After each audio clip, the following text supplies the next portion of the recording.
Handicats, or dogs? Why they might make your perfect pet. That's next on All for Animals.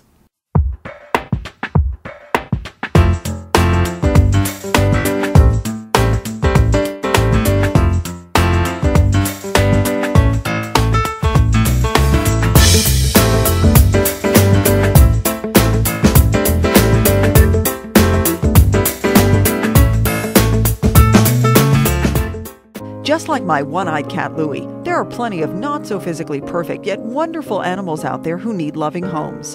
Inspiring folks around the world to adopt special needs pets is Homer the Blind Wonder Cat, whose amazing rescue story is told in the book Homer's Odyssey, A Fearless Feline Tale by Gwen Cooper. It was 14 years ago when Gwen got the call from her other cat's vet about a 3-week-old kitten who had such a bad eye infection his eyes had to be removed. And when she went to see him, oh, it was definitely love at first sight, as I always say.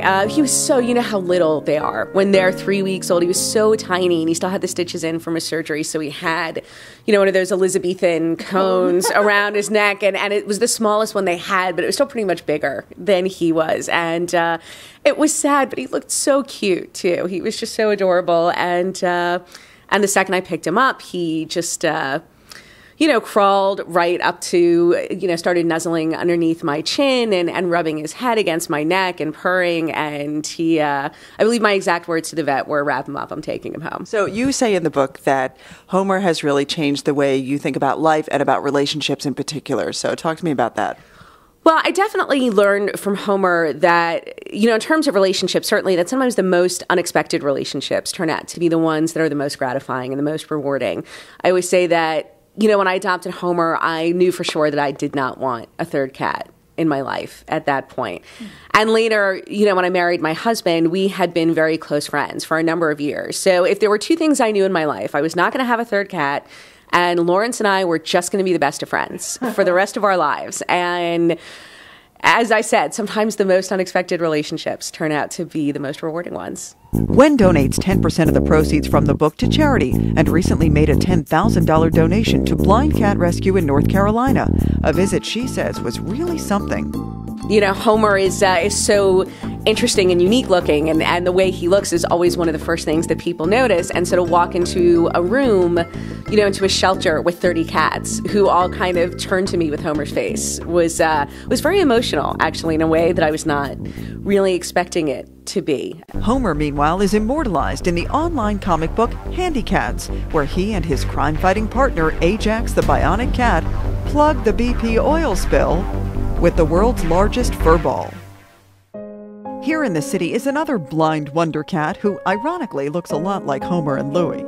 Her name is Lovey, and she and her buddy Sam Elliott are two of the animals getting a second chance thanks to the Picasso Veterinary Fund of the Mayor's Alliance for New York City's Animals. The Picasso Veterinary Fund was started back in 2000 when a pit bull with a very malformed mouth came into Manhattan Animal Care and Control. He would have been euthanized due to the fact that he needed special medical care to fix and allow him to breathe appropriately and eat appropriately. And unfortunately, Animal Care and Control is not set up for that type of procedure. So he was taken out by a wonderful family who took him to a medical hospital, one of the ones in the city, the specialty hospitals, got him the care that he needed. But in turn, it started kind of a movement. And in 2003, Bernadette Peters and Mary Tyler Moore started the Picasso Veterinary Fund to help animals that are in animal care and control get the medical care that they need. So we have Lovey, who is a beneficiary of the Picasso Veterinary Fund, and Lovey is also a very special handy cat. She is special. She's very special. Tell me about her. Lovey came to us. We were doing a low-cost spay and neuter clinic at the Staten Island shelter when she came in with about 8 other cats who had the worst upper respiratory infection that we've ever seen. That wouldn't normally be considered a handicap, but she's also leukemia positive as well as blind. Her eyes, although she has eyes, were malformed, and so she's never been able to see. So she seems pretty unaffected by the fact that she can't see.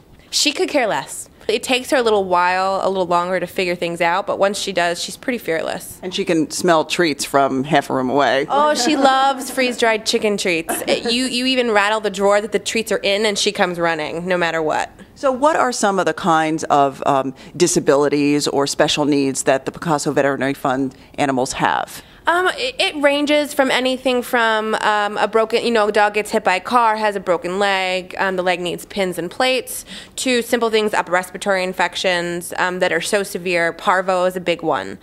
And so these cats and dogs don't always stay special needs animals, right? Correct. Yeah. Some of these, like parvo, they get over. They go on to lead happy, healthy, normal lives. Some animals, like Levy, who are leukemia positive, so they're still technically special needs. The only thing that leukemia does, it may open them up to upper respiratory infections more often. It may shorten their lifespan, but they're not really considered special needs. All of the animals that come out of animal care and control under the Picasso Fund start out as special, but they don't all stay that way. You can check out some of the cats and dogs available for adoption at PicassoVeterinary.org. And remember, no matter what animal you bring into your life, please make yours the next great rescue story and head to a shelter or contact a rescue group near you. I'm Susan Richard. Thank you so much for watching, and we'll see you next time on All for Animals.